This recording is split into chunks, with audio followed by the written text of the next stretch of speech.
This is 212. Copy, fire attack. Fire attack, I see. Go for fire attack. I have engine 19, I'm coming to you. I have engine. We're going to go over some valuable talking points on this Fire Minute with AJ Hubbard and Matt Jensen. All right, gentlemen, what do you have for us? So this is a fire we had, single-story, single-family residence. We were third in and given the assignment of exposures. As we're walking up, we saw the second in firefighter who was savvy enough and aware enough to see the exposure to the Bravo side being of high importance. So he pulled a line and immediately started trying to take care of that exposure, even though he wasn't assigned to it, just to kind of help keep that fire confined to the building of origin. And then as we came up, we just notified him that, hey, we were an exposure group, and we ended up taking that line from him so he could go in with his captain, who was a part of fire attack, and continue with his assignment. But it was a pretty savvy move in making sure that the extension didn't extend to the next building to the left on the Bravo side. Another good takeaway from this fire was reading the smoke conditions. You had a good amount of smoke production out of the attic eaves and vents, as well as some fire showing from those vents.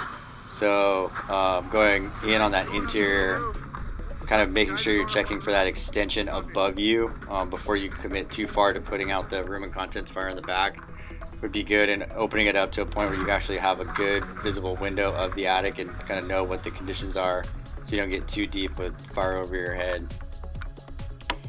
Another thing on this fire is just good fire ground awareness. I went to the back to search for any extension to see if that fire in the attic was burning any other parts of the structure, and came upon a gentleman living in a trailer in the back. So you never know what you're going to find. Check the exposures because they may not seem occupied, but you never know who's going to be there. In addition to that, on this fire we had an issue with water supply, which wasn't communicated over the radio, but just a good thing for fire ground awareness is if you were to look back and see that 4-inch was flat, you understand that you have a water supply issue. As we pulled up, our engineer relieved the firefighter on the second in engine to take the hydrant, and the hydrant was dead. So the 3 engineers on scene were really working on finding another hydrant and weren't able to communicate, and the 4th in engine ended up hearing the communication late and laid in and assisted with establishing that water supply.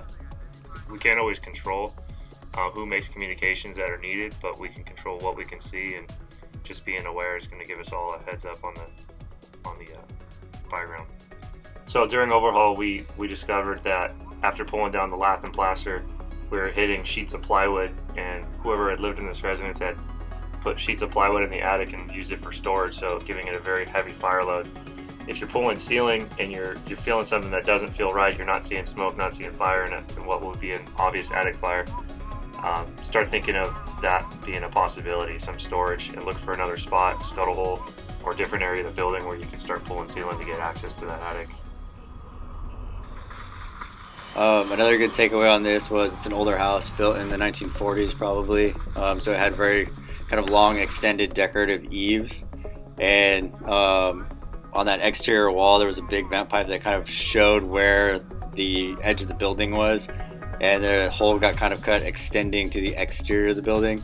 So kind of when you're on the roof, being aware of kind of landmarks like vent pipes, water pipes, wall heater pipes will kind of show you that interior layout. It'll help you place that hole a little better, keeping it centered in the room rather than kind of off to the side towards the exterior wall. Thank you, AJ and Matt, for giving us your time and sharing those talk points. You can take something away from virtually every fire, and despite being tossed a couple curveballs, crews on this fire did an outstanding job handling business. Nice work.